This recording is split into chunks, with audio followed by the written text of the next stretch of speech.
Assalamualaikum warahmatullahi wabarakatuh. Kembali lagi di channel Istana Misteri.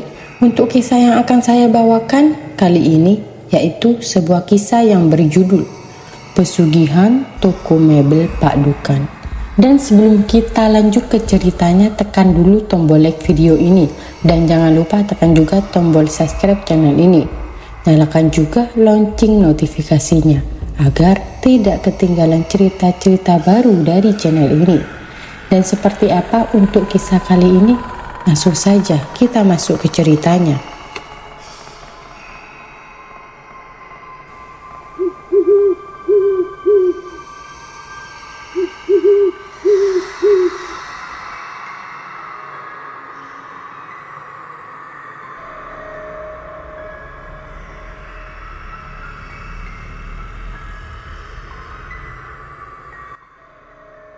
Setelah kontrak kerjanya selesai, Budi akhirnya memutuskan untuk pulang ke kampung halamannya. Sudah 10 tahun ia merantau di kota besar, menabung setiap sen yang ia dapatkan dari pekerjaannya di sebuah perusahaan mebel terkenal. Kini, dengan tabungannya dirasanya cukup, ia bertekad untuk memulai usaha mebel sendiri di desa. Usaha ini bukan hanya untuk dirinya sendiri, tapi juga untuk meneruskan jejak ayahnya yang dulu pernah dikenal sebagai pengusaha mebel yang disegani. Pagi itu, setelah sarapan dan menyeruput secangkir kopi, Budi memutuskan untuk mengunjungi toko kayu milik Pak Dola. Pak Dola adalah teman lama ayahnya, dan Budi ingat betul bahwa toko kayu Pak Dola terkenal dengan kualitas kayunya yang luar biasa. Dengan semangat, Budi berangkat menuju desa sebelah, tempat di mana toko Pak Dola berada.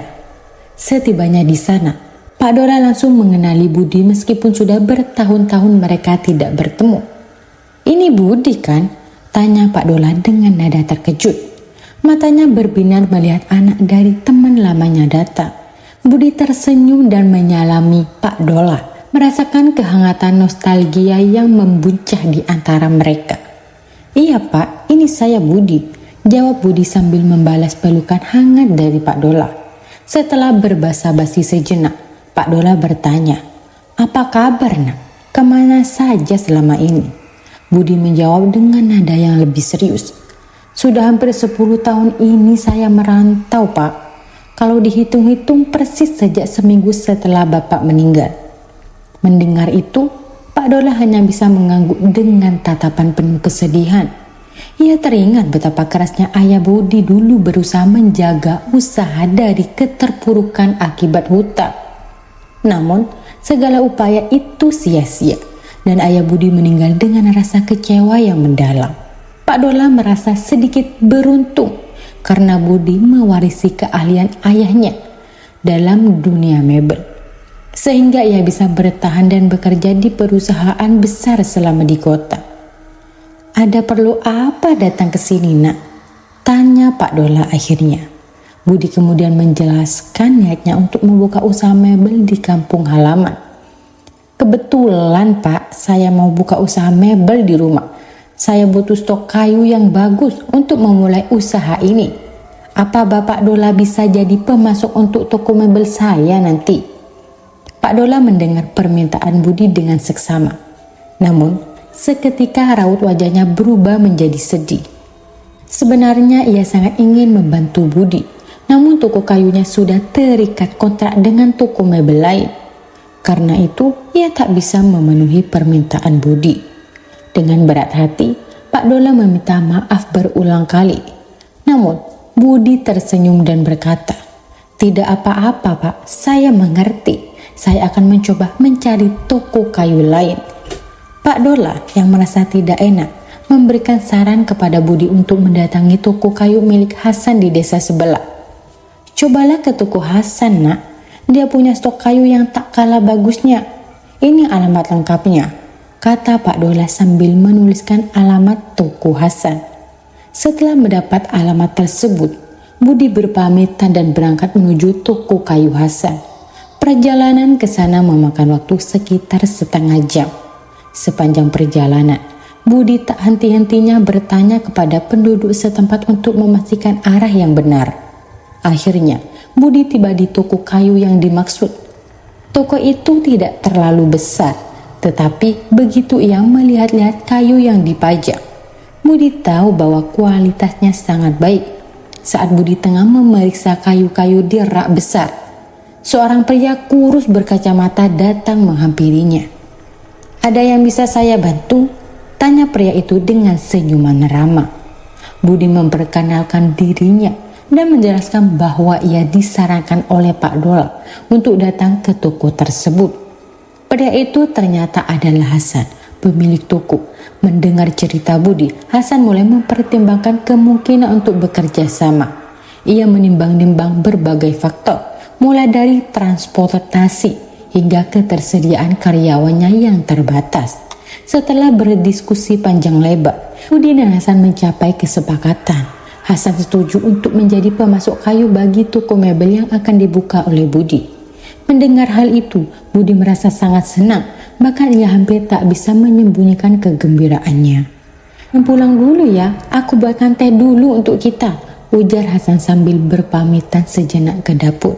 Sambil menunggu, Budi duduk di kursi teras rumah Hasan yang berada tepat di samping toko. Di sana, mereka melanjutkan percakapan mereka tentang perkembangan usaha mebel di sekitar daerah itu.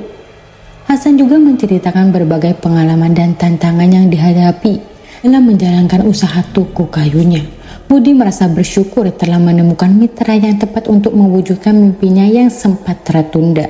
Dengan semangat yang baru, Budi pulang ke rumahnya, siap untuk memulai babak baru dalam hidupnya sebagai pengusaha mebel, melanjutkan warisan ayahnya dan membangun masa depan yang lebih baik. Budi terkejut mendengar pernyataan pelanggan tersebut. Ia yakin betul bahwa tokonya selalu buka, bahkan tidak pernah menutupnya meskipun hanya sebentar.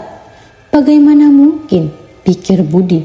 Kebingungan, ia memutar otak mencari tahu apa yang sebenarnya terjadi. Apakah ini hanya kesalahpahaman atau ada sesuatu yang lebih misterius di balik semua ini? Tak lama kemudian, Rahmat datang dengan membawa teh hangat untuk Budi. "Kenapa, Mas? Ada apa?" tanya Rahmat sambil menyodorkan gelas. Budi menceritakan kejadian aneh yang baru saja dialaminya. Rahmat mengerutkan kening. "Itu aneh, Mas. Aku juga heran.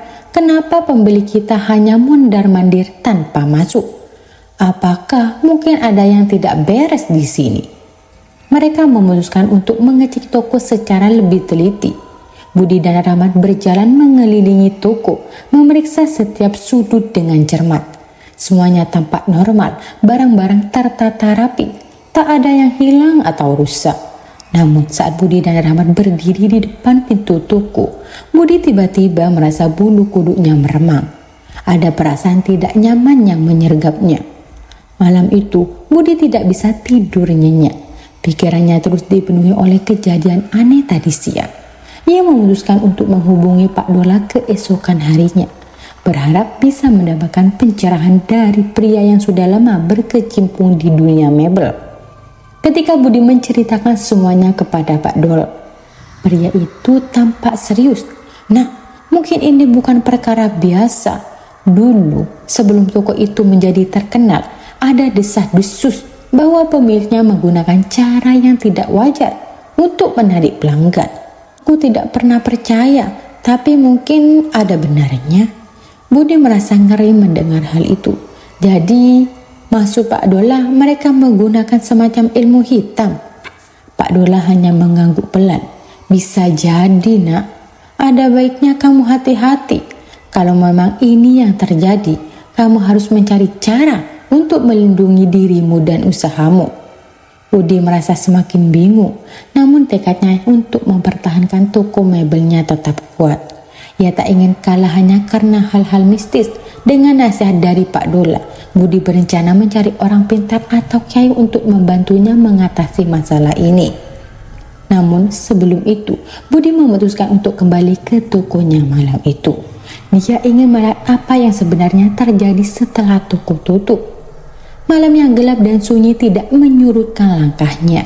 Saat ia tiba di toko, Budi terkejut melihat bayangan-bayangan samar di sekitar tokonya. Bayangan itu seakan menari-nari, membentuk sosok-sosok yang menyeramkan. Budi merasakan ketakutan yang luar biasa, tapi ia tahu bahwa ia tidak bisa mundur sekarang. Dengan keyakinan ia melangkah masuk ke dalam tokonya, berharap bisa menemukan sumber dari semua keanehan ini. Namun begitu toko tertutup di belakangnya, Budi merasakan hawa dingin yang menembus kulit. Sekelilingnya terasa berubah.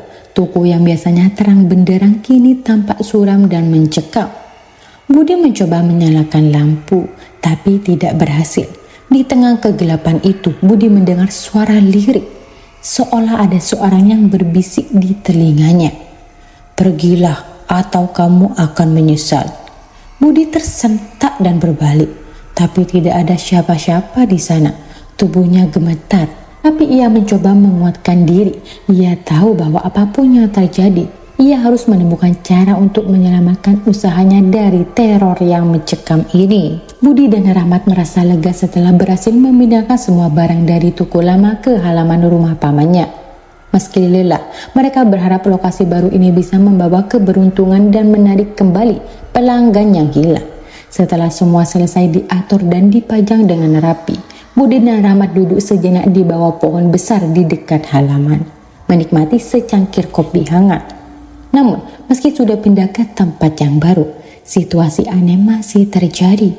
Ketika Budi dan Rahmat membuka toko di pagi hari, mereka melihat beberapa orang melintas di depan halaman, tapi tidak satu pun yang berhenti atau bahkan menengok ke arah toko mereka. Budi mulai merasa semakin cemas dan gelisah. Dia memutuskan untuk bertanya kepada beberapa tetangga di sekitar lokasi baru. Namun, jawaban mereka membuatnya semakin bingung. Mereka mengatakan bahwa setiap kali mereka lewat, toko itu tampak tutup atau tidak terlihat ada aktivitas di dalamnya. Malam harinya, setelah toko tutup, Budi berbincang dengan Rahmat dan ketiga karyawannya. Mereka semua merasa ada sesuatu yang tidak beres. Rahmat mengusulkan agar mereka menemui seorang paranormal yang dikenal di desa itu untuk meminta saran. Awalnya, Budi ragu, tapi mengingat situasi yang semakin buruk, dia akhirnya setuju. Keesokan harinya, mereka menemui paranormal tersebut. Setelah mendengar cerita Budi dan Rahmat, normal itu menatap mereka dengan serius. "Tanah kuburan itu bukan ditempatkan di sekitar toko kalian, tapi di tengah-tengah barang dagangan kalian. Ini membuat toko kalian tampak kosong dan tidak menarik bagi siapapun yang lewat," kata sang paranormal. Budi dan Rahmat terkejut mendengar penjelasan itu. Paranormal itu kemudian memberi mereka beberapa langkah untuk menangkal pengaruh buruk tersebut, termasuk memberikan setiap barang yang ada dengan ritual khusus. Setelah menjalankan semua instruksi dari paranormal, mereka berharap segala akan kembali normal. Hari demi hari berlalu dan secara perlahan toko mereka mulai ramai kembali. Pelanggan yang dulu menghilang mulai datang lagi. Bahkan ada yang beberapa pelanggan baru dari desa lain yang mendengar tentang kualitas barang dagangan Budi. Meski prosesnya tidak instan, perlahan tapi pasti usaha mebel Budi kembali berkembang. Budi hanya bisa duduk lemas setelah semua pembeli pergi meninggalkan tokonya. Dia masih tidak percaya dengan apa yang baru saja terjadi. Bagaimana bisa semua lemari yang sudah dikerjakan dengan baik tiba-tiba mengeluarkan bau busuk yang begitu menyengat. Rahmat dan ketiga karyawan lainnya juga tampak bingung dan panik. Mereka semua tahu bahwa kayu yang mereka gunakan adalah kayu yang berkualitas dan tidak ada yang mencurigakan saat mereka membuatnya. "Kita harus cari tahu apa yang sebenarnya terjadi, Mat. Ini tidak mungkin hanya kebetulan," kata Budi dengan suara yang penuh kecemasan. Rahmat mengangguk setuju. "Mungkin ini ulah orang yang tidak suka dengan kita lagi. Bisa saja ini seperti kejadian tanah kuburan waktu itu. Tapi kali ini lebih parah karena langsung mengenai produk yang kita jual." Mereka kemudian memutuskan untuk memanggil seorang ahli spiritual lagi untuk memeriksa apa yang terjadi. Setelah mendengar cerita dari Budi dan Rahmat, ahli spiritual itu mulai melakukan ritual di sekitar toko. Dia kemudian mengelilingi setiap lemari dan memeriksa dengan cermat. Setelah beberapa saat, ahli spiritual itu berhenti dan menatap Budi dengan tatapan serius. "Ini bukan bau biasa. Ada yang sengaja meletakkan sesuatu di dalam kayu-kayu yang kalian gunakan. Sesuatu yang sudah diisi dengan energi negatif. Bau busuk ini berasal dari benda-benda gaib yang ditanam dalam kayu saat proses pengerjaan, membuat semua produk kalian terkontaminasi dengan energi negatif. Budi terkejut mendengar penjelasan itu. Tapi bagaimana mungkin? Kami sudah memastikan semua bahan baku bersih dan berkualitas. Apakah ini mungkin dilakukan oleh pesaing kami? Bisa jadi, jawab ahli spiritual itu. Biasanya ini dilakukan oleh orang yang ingin menghancurkan bisnis kalian dari dalam. Mereka menggunakan cara-cara halus agar kalian tidak langsung menyadarinya. Budi merasa marah dan putus asa. Bagaimana bisa ada orang yang tega melakukan hal sekejam ini? Namun, dia tahu bahwa meratapi nasib tidak akan menyelesaikan masalah. Budi kemudian meminta ahli spiritual tersebut untuk membantu membersihkan semua lemari dari energi negatif yang menempel. Pembersihan itu memakan waktu hampir seminggu penuh. Setiap lemari harus dibersihkan satu persatu dengan ritual khusus. Setelah pembersihan selesai, bau busuk yang menyengat perlahan mulai menghilang. Budi dan Rahma juga mulai memeriksa kembali semua bahan baku mereka untuk memastikan tidak ada lagi benda gaib yang tersembunyi. Meskipun lemari-lemari tersebut sudah dibersihkan, reputasi toko Budi sudah terlanjur rusak di mata para pembeli. Budi tahu bahwa memperbaiki keadaan ini akan membutuhkan waktu dan usaha ekstra. Namun, dia bertekad untuk tidak menyerah. Dengan dukungan Rahmat dan karyawannya, Budi memutuskan untuk mulai dari awal lagi, membangun kembali kepercayaan pelanggan dengan menawarkan produk yang lebih berkualitas dan memastikan kejadian serupa tidak terulang lagi. Setelah peristiwa bau busuk yang membuat para pelanggannya kabur, Budi mulai mencoba bangkit kembali dengan mencari pasar baru di desa-desa sekitar. Usahanya membuahkan hasil dan toko mebelnya mulai ramai kembali. Namun, suasana mencekam kembali muncul ketika Kosip, salah satu pekerja Budi, melihat bayangan menyerupai pocong di dekat kayu yang sedang mereka kerjakan. Meski semula Kosip mengira itu hanya kain putih yang tidak terpakai, bayangan itu dengan cepat berubah menjadi bentuk pocong yang jelas terlihat. Tubuh Kosip tiba-tiba menjadi kaku dan bibirnya terasa sangat berat untuk bergerak. Ketakutan luar biasa menyelimuti dirinya saat dia melihat pocong tersebut. Rusdi yang kebetulan mencari Kosip menjadi saksi ketegangan tersebut. Awalnya Rusdi tidak percaya dengan apa yang Kosip katakan. Namun rasa takut mulai menguasai dirinya setelah dia melihat ekspresi ketakutan yang sangat nyata di wajah Kosip. Keduanya kemudian memutuskan untuk tidak memberitahu Budi atau Dadang tentang apa yang terjadi. Khawatir bahwa cerita tentang pocong akan membuat toko mereka kembali menjadi ricuh dan berantakan.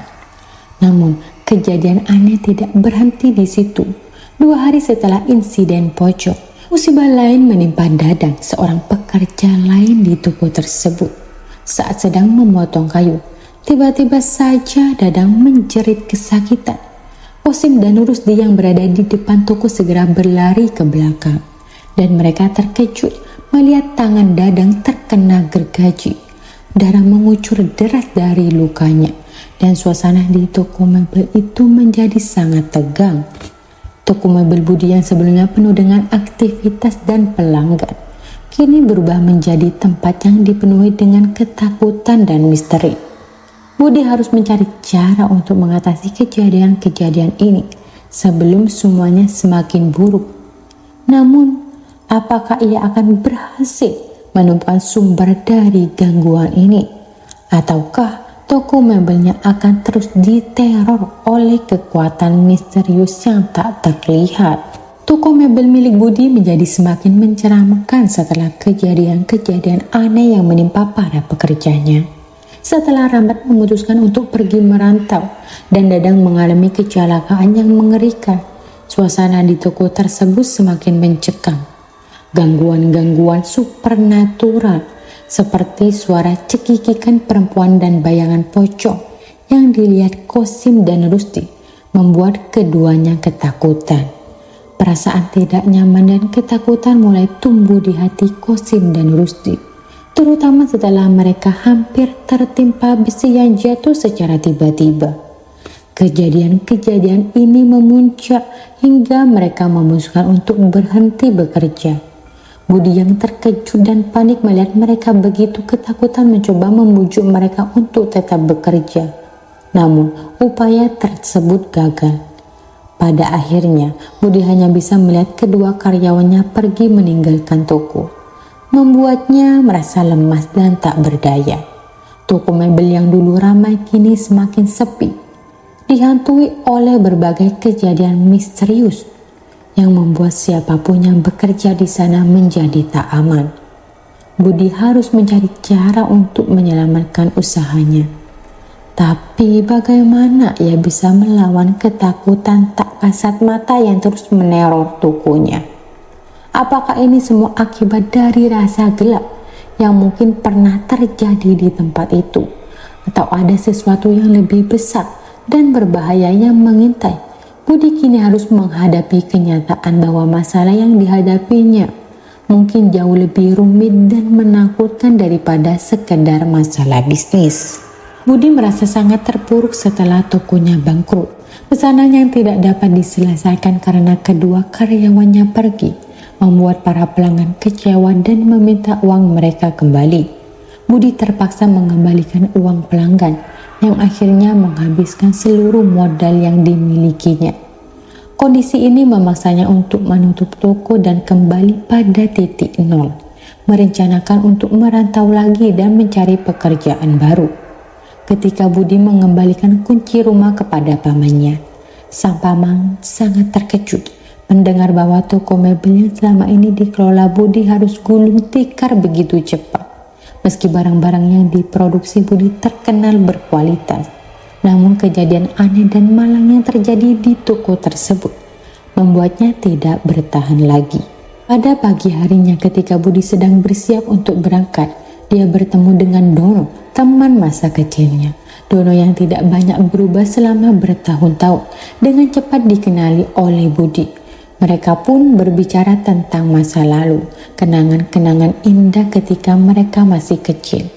Namun ketika Dono menanyakan tentang toko mebel Budi, suasana berubah menjadi sedih. Budi menjelaskan kepada Dono bahwa tokonya baru saja tutup karena berbagai kejadian yang membuatnya bangkrut.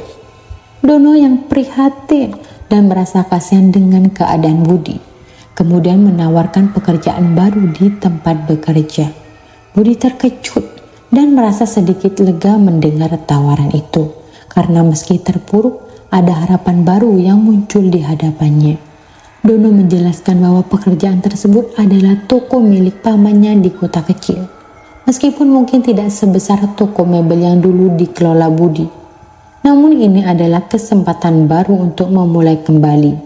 Budi yang merasa sangat berterima kasih atas bantuan Dono menerima tawaran itu dengan semangat yang kembali bangkit. Dengan harapan baru di hatinya, Budi bersiap untuk memulai babak baru dalam hidupnya. Meskipun perjalanan tidak mudah dan penuh dengan rintangan, Budi tidak menyerah dan memilih untuk terus maju. Mungkin di kota kecil tempat Dono bekerja, Budi bisa menemukan jalan baru dan membangun kembali kehidupan yang lebih baik. Setelah mengobrol sebentar tentang toko mebel milik Paman Dukan, Budi dan Dono segera berangkat untuk melihatnya. Budi merasa tak sabar ingin melihat toko yang disebut-sebut sebagai toko mebel terbesar di daerah tersebut. Namun, ketika tiba di sana, Budi terkejut melihat Pak Dola, sosok yang dikenalnya, berada di sana. Budi merasa heran, bertanya-tanya, apakah toko ini adalah toko yang dimaksud oleh Pak Dola sebelumnya? Budi segera menghampiri Pak Dola yang sibuk mencatat barang-barang yang diturunkan oleh para karyawan. Saat Budi menyapanya, Pak Dola terkejut dan menyambut Budi dengan hangat. "Apa kabar Budi? Bagaimana tokonya?" tanya Pak Dola, masih mengira bahwa Budi masih menjalankan toko mebelnya. Dengan raut wajah sedih, Budi menjawab, "Tokoku bangkrut Pak. Ada beberapa kejadian yang membuatnya harus menutup." Pak Dola meminta maaf karena tidak mengetahui kabar tersebut dan kemudian menanyakan tujuan Budi datang ke toko milik Paman Dukan ini. Dengan jujur, Budi menceritakan niatnya untuk mencari pekerjaan baru di toko tersebut. Pak Dola menyemangati Budi, berharap ia bisa segera bangkit dan membuka toko mebel lagi suatu hari nanti. Obrolan mereka terus berlanjut hingga Dono mengajak Budi untuk masuk ke dalam toko dan bertemu dengan Paman Dukan. Meskipun Budi sudah berpengalaman bertemu dengan atasan, dia tetap merasa tegang bertemu dengan Paman Dukan yang dulu dianggap sebagai bapak kedua. Membuatnya sedikit gugup. Setibanya di ruang Paman Dukan, Budi disambut dengan pelukan hangat, seperti pelukan seorang bapak yang sudah lama tidak dirasakan sejak kepergian ayahnya. Pak Dukan mengingat masa lalunya bersama ayah Budi. Bagaimana dia belajar banyak tentang bisnis mebel dari ayah Budi yang dulu merupakan bosnya. Kau memang mewarisi bakat bapakmu, Budi. Dulu aku belajar banyak dari beliau, kata Paman Dukan sambil mengenang masa lalu. Budi dengan rendah hati mengucapkan terima kasih dan menghargai kata-kata Paman Dukan. Meski sudah sering mendengar pujian itu, Budi tetap merasa terharu setiap kali mendengarnya. Percakapan berlanjut ke hal-hal lain hingga akhirnya Paman Dukan menawarkan pekerjaan kepada Budi. Meskipun Pak Dukan sempat kesal karena Budi terus merendah, Budi akhirnya menerima tawaran pekerjaan tersebut. Karena dia sangat membutuhkan pekerjaan itu, Budi merasa lebih baik bekerja di toko milik Pak Dukan yang dekat dengan rumah daripada harus kembali merantau. Mereka segera membuat kontrak kerja dan Budi diberi gaji yang lebih besar dibanding karyawan lain karena pengalamannya dan juga karena dianggap sebagai bagian dari keluarga. Gaji yang lumayan itu membuat Budi merasa sedikit lega dan kembali bersemangat. Setelah kontrak selesai, Budi segera kembali untuk mengemasi barang-barangnya dan pindah ke rumah karyawan milik Pak Dukan. Dono menyambutnya di depan rumah megah yang berwarna gelap. Saat angin berhembus, pohon-pohon di halaman rumah mengeluarkan suara yang membuat suasana terasa sedikit menakutkan. "Ini rumah siapa, Don?" tanya Budi dengan perasaan sedikit tidak nyaman saat memasuki halaman rumah itu. "Ini rumah Paman Dukan yang memang dikhususkan untuk para karyawan. Semua karyawan disuruh tinggal di sini supaya koordinasi lebih mudah," jawab Dono sambil berjalan menuju pintu utama. Budi merasa bulu kuduknya berdiri ketika melihat rumah itu lebih dekat. Semua barang di dalam rumah tampak serba hitam, mulai dari kursi, meja hingga perhiasan lainnya. Meskipun merasa sedikit cemas, Budi memilih untuk tidak banyak bertanya dan mengikuti Dono masuk ke dalam rumah. Dono terus berjalan hingga ke salah satu kamar dan menyerahkan kunci kamar itu kepada Budi. "Ini kamarmu. Kalau butuh makan dan minum, ada di dapur," kata Dono sambil tersenyum. Budi mengangguk dan menerima kunci kamar. Setelah Dono pergi, Budi masuk ke kamar dan mencoba menyalakan lampu. Namun lampunya tidak menyala. "Apa rumah ini tidak ada listriknya?" gumam Budi dengan rasa heran. Dia juga mencoba menyalakan kipas angin di sebelah ranjang. Namun sama saja tidak ada yang menyala. Dengan perasaan bingung dan sedikit cemas, Budi mulai merasakan ada yang aneh dengan rumah ini. Namun karena lelah, dia memutuskan untuk beristirahat dan menunggu sampai besok pagi untuk mencari tahu lebih lanjut. Budi merasa tubuhnya menjadi lebih ringan setelah meminum air dari Banu Jaladra. Rasa panas yang sebelumnya menggerogoti tubuhnya perlahan menghilang, digantikan oleh sensasi dingin yang mengenangnya. Dia masih terheran-heran dengan kejadian tersebut, tetapi rasa syukur mengalahkan kebingungannya. Sebelum berpisah, Banu Jaladra memberikan nasihat kepada Budi. "Hati-hati dengan tempat di mana kau tinggal sekarang. Ada sesuatu yang tidak beres di sana. Jangan abaikan tanda-tanda yang sudah kau rasakan. Jika kau merasa ada yang salah, segera cari bantuan." Budi hanya bisa mengangguk. Meskipun pikirannya masih dipenuhi berbagai pertanyaan. Setelah berterima kasih sekali kepada Banu, dia melanjutkan perjalanannya ke apotek untuk membeli obat.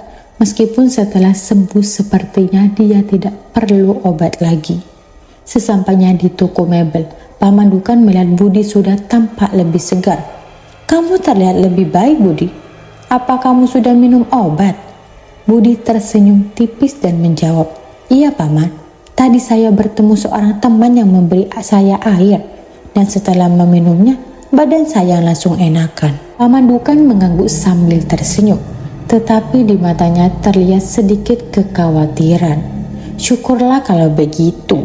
Tapi ingat, Budi, selalu jaga kesehatanmu. Kita punya banyak pekerjaan di sini." Budi mengiyakan dan segera kembali bekerja. Namun di dalam benaknya, kata-kata Banu Jaladra terus terngiang. Ada sesuatu yang tidak beres di rumah itu.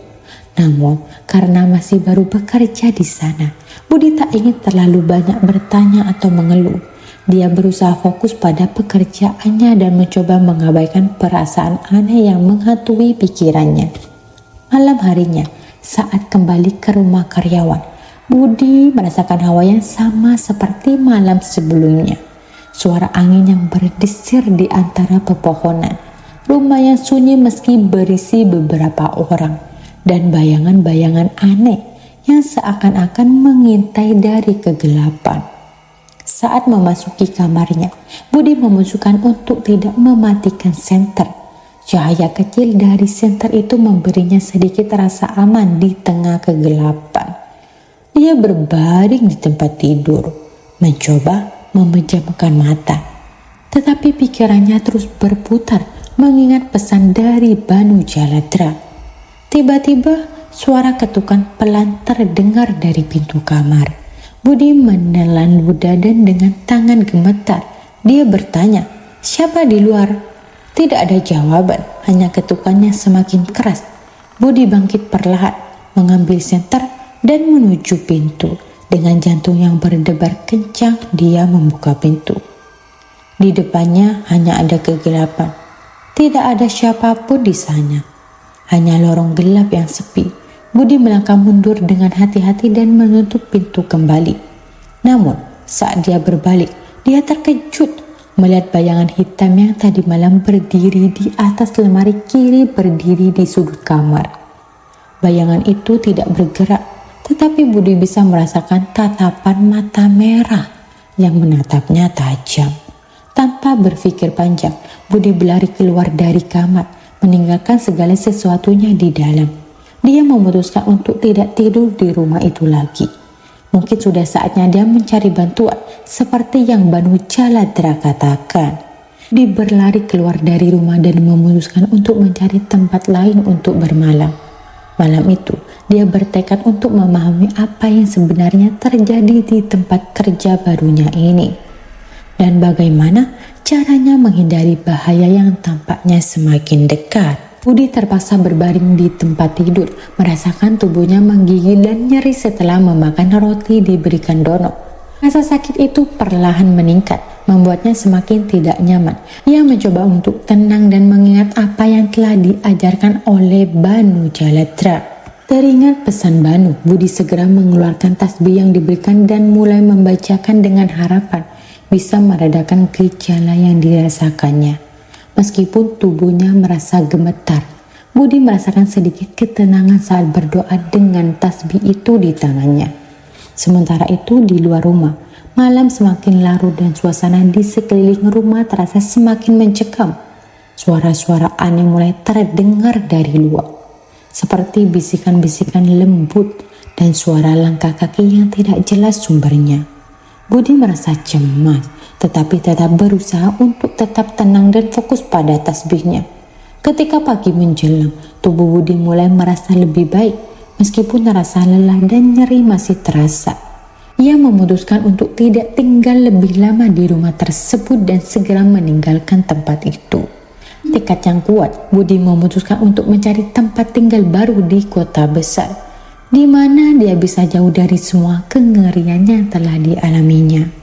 Sesampainya di kota besar, Budi melamar pekerjaan di beberapa toko dan perusahaan.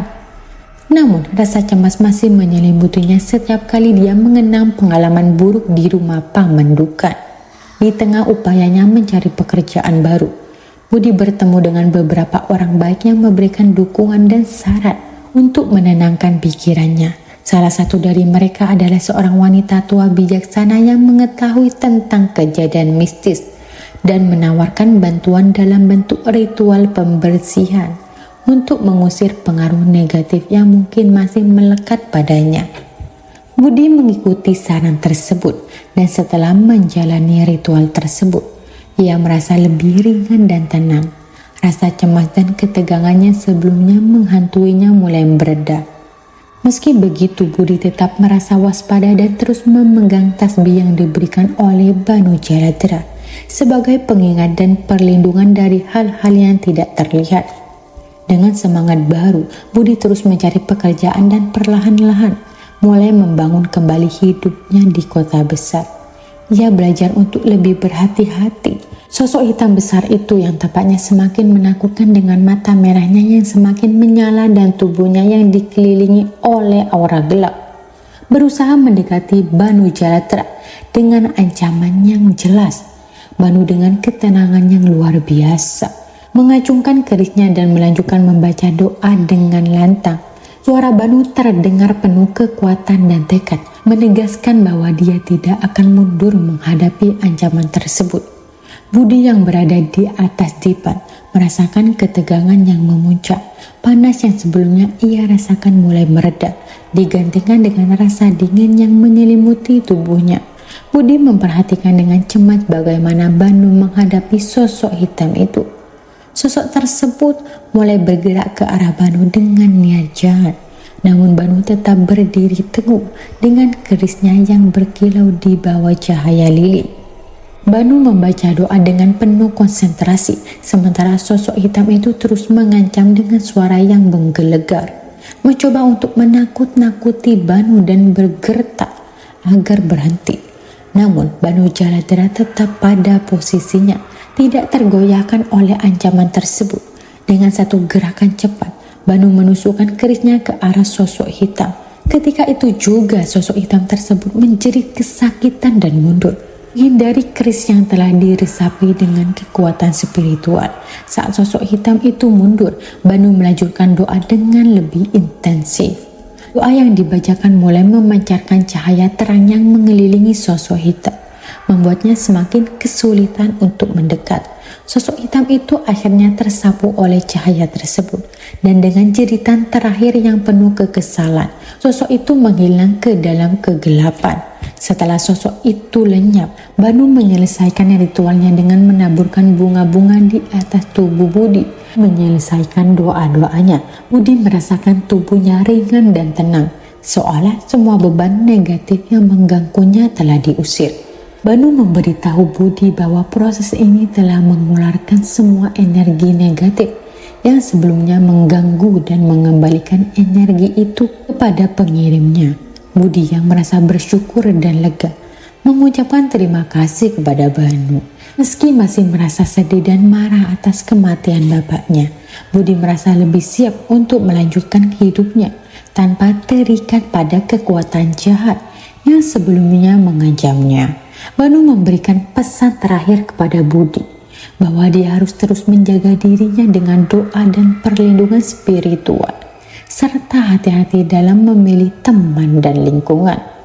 Budi berjanji akan mengikuti nasihat tersebut dan meninggalkan rumah Banu dengan rasa syukur dan harapan baru. Setelah mengalahkan sosok hitam dengan kekuatan kerisnya, Banu Jaladra melanjutkan ritualnya untuk mengembalikan semua kiriman negatif yang dikirimkan oleh Paman Dukan. Dengan tegas, Banu memerintahkan sosok hitam yang masih tersisa untuk pergi dan memperingatkan bahwa jika mau bertobat, ia akan menghancurkan mereka semua. Sosok hitam itu yang tampaknya semakin terdesak, akhirnya mengakui kesalahannya dan menghilang. Paman Dukan kemudian jatuh sakit parah dan semua barang dagangannya mulai mengeluarkan bau busuk yang sangat menyengat. Tidak ada dokter atau tabib yang bisa menyembuhkannya. Penyakit yang dideritanya bukanlah penyakit biasa, melainkan hasil dari kekuatan gaib yang dikirimkan oleh Banu sebagai pembalasan. Setelah 3 hari, Paman Dukan meninggal dunia. Budi menghadiri pemakaman dengan penuh rasa hormat. Meskipun sepanjang acara, bau tidak sedap masih terasa di sekeliling. Dono yang sangat terpukul oleh kematian Paman Dukan akhirnya memutuskan untuk menceritakan rahasianya kepada Budi. Dono mengungkapkan bahwa selama ini dia dipaksa oleh Paman Dukan untuk mengirimkan tanah kuburan dan hal-hal gaib lainnya ke Budi. Semua itu untuk memastikan agar usaha Budi gulung tikar. Paman Dukan menggunakan segala cara untuk menjatuhkan saingan bisnisnya, termasuk usaha Budi. Meskipun Dono merasa sangat bersalah, dia menjelaskan bahwa dia melakukannya demi melindungi keluarganya sendiri. Budi yang mendengar cerita tersebut merasa marah dan kecewa, tetapi juga merasa iba melihat betapa tertekannya Dono. Setelah memaafkan Dono, Budi memutuskan untuk melanjutkan hidupnya. Ia memilih untuk merantau lagi dan mengumpulkan modal untuk membuka usaha baru. Selama setahun, Budi bekerja keras dan berhasil mengumpulkan cukup uang. Ketika Budi kembali ke kampung halamannya, ia langsung mengunjungi Banu Jaladra untuk meminta bantuan dan nasihat.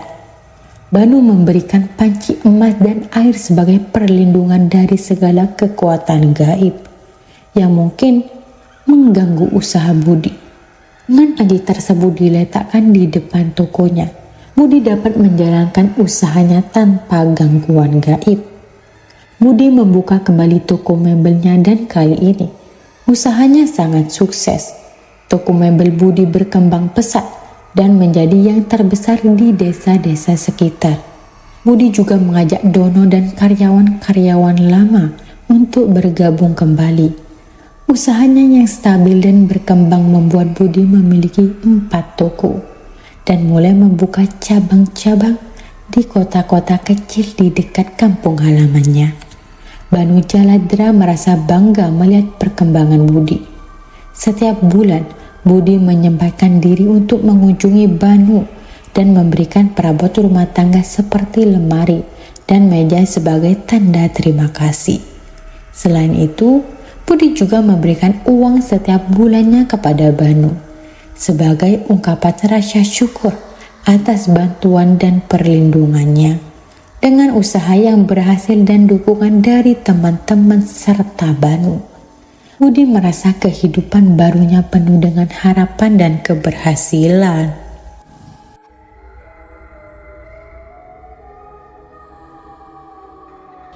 Baik teman-teman, sekian untuk kisah kali ini. Bagaimana menurut kalian tentang kisah ini? Tulis di kolom komentar. Dan buat teman-teman yang baru bergabung, jangan lupa untuk like, komen, share, serta subscribe channel ini. Dan nantikan kisah-kisah horor berikutnya tetap di channel Istana Misteri. Terima kasih. Wassalamualaikum warahmatullahi wabarakatuh.